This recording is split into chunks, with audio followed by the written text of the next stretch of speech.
Plein feu sur le long métrage Une affaire de principe. On a avec nous le réalisateur Antoine Rimbaud. Bonjour.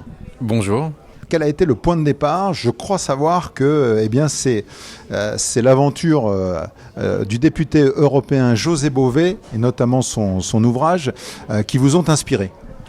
Alors oui, c'est vrai, mais vraiment au point de départ de cette histoire, je faisais des recherches sur les lobbies.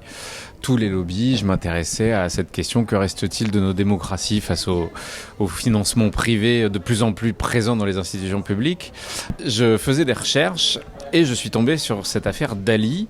Et en creusant, en tirant le fil, je me rends compte que José Bové s'est investi à mener une contre-enquête, à raconter tout ça dans un chapitre de son livre Hold Up à Bruxelles sur ses années passées au Parlement européen.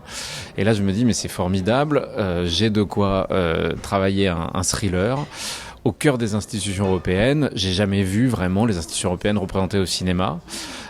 Et puis avec pour protagonistes des parlementaires. Et je vois pas souvent des parlementaires mener l'enquête. Et puis on se dit aussi avec mon co-scénariste Marc Sirigas que José Bové, c'est peut-être un joli personnage de cinéma. Donc on est allé à sa rencontre et c'est là que tout commence. C'est quand on rencontre José Bové sur le plateau du Larzac. Alors peut-être un éclairage pour ceux qui ne connaissent pas l'affaire Dali, raconter ce qu'il y avait en coulisses, et notamment avec ce lobby très puissant de l'industrie du tabac. Alors effectivement, l'affaire Dali, c'est du nom de ce commissaire, John Dalli, qui est commissaire à la santé de la Commission européenne. On est en 2012 et il se fait limoger en 30 minutes par José Manuel Barroso, président de la Commission, sans qu'on sache grand-chose, mais sur des soupçons de corruption par le lobby du tabac.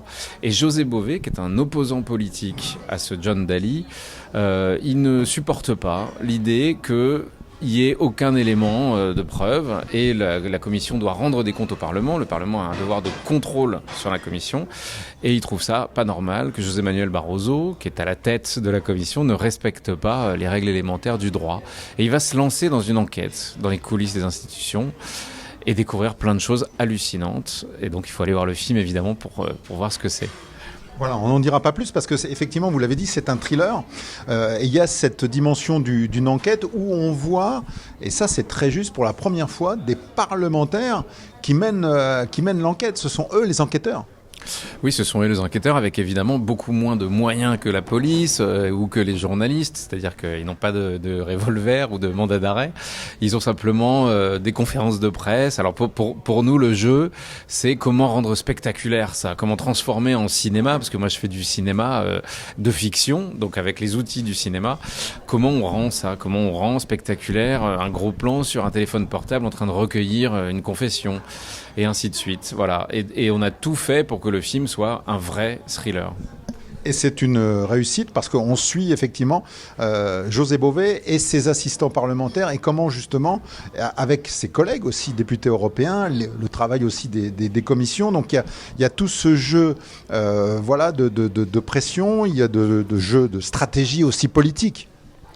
Oui, effectivement. Moi, ce qui m'intéressait beaucoup dans cette affaire, c'est de montrer le politique, mais concrètement. C'est-à-dire que là, on les voit enquêter, ils partent billes en tête dans cette idée que c'est pas clair et qu'il se trame quelque chose dans l'ombre. Et ils vont découvrir effectivement que les lobbies du tabac ont fomenté ce qui semble bien être un complot pour faire ralentir cette directive anti-tabac qui devait être votée et ainsi gagner des millions et des millions d'euros. Alors il fallait trouver l'acteur pour incarner José Bové à l'écran, pas simple, parce que José Bové reste présent. Donc comment vous avez procédé pour essayer justement de trouver le bon acteur pour l'incarner ? J'ai assez vite pensé à Bouli Lanners dès qu'il a fallu vraiment lâcher le scénario et attaquer le concret du casting.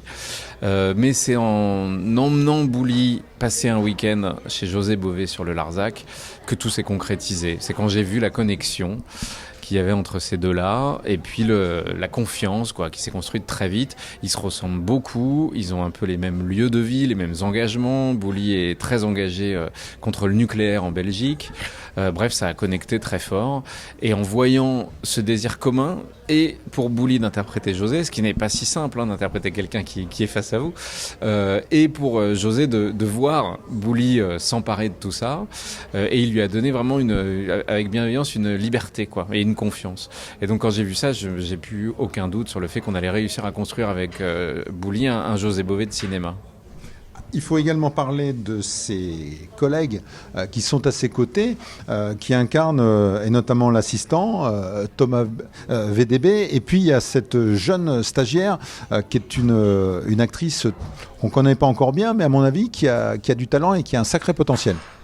À mon avis aussi, on va entendre parler durablement de Céleste Brunkel, qui est remarquable dans le film, que moi j'avais repéré dans la série En Thérapie sur Arte, et qui joue le rôle de Clémence, qui a 20 ans et qui arrive au Parlement, qui va découvrir les institutions, qui va poser un peu à voix haute toutes les questions que se posent les spectateurs, parce qu'elle n'a pas encore les codes, et on va la voir comme ça rentrer dans ce groupe, parce que c'est un film de groupe, c'est un film collectif, ça, c'est effectivement un bon moyen de raconter l'engagement politique que de s'intéresser au groupe autour du député. José Bové surnommait ses assistants parlementaires ses co-députés, et c'est vrai qu'ils ont fait une grosse partie du travail.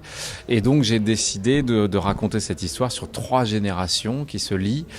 José Bové qui a à peu près la soixantaine, Thomas VDB qui a à peu près la quarantaine, qui joue le rôle de Fabrice, et la jeune Clémence qui a 20 ans. Date de sortie, c'est le 1er mai. Donc pour le militant syndical qui est José Bové, est-ce qu'il faut y voir un symbole, un signe ? Alors oui, c'est très joli comme date, mais ça vraiment on n'y est pour rien. Il se trouve que les films sortent le mercredi et que cette année, ce mercredi-là tombe un 1er mai. Par contre, on espérait pouvoir finir le film à temps pour le sortir avant les élections européennes. Ça aurait été malheureux de le sortir juste après, ça aurait été vraiment rater le coche. Donc on s'est un peu mis la rate au courbouillon pour pouvoir finir le film à temps, et on est très content de voir qu'il va sortir avec un peu d'élan avant la campagne. Merci à vous. Merci infiniment.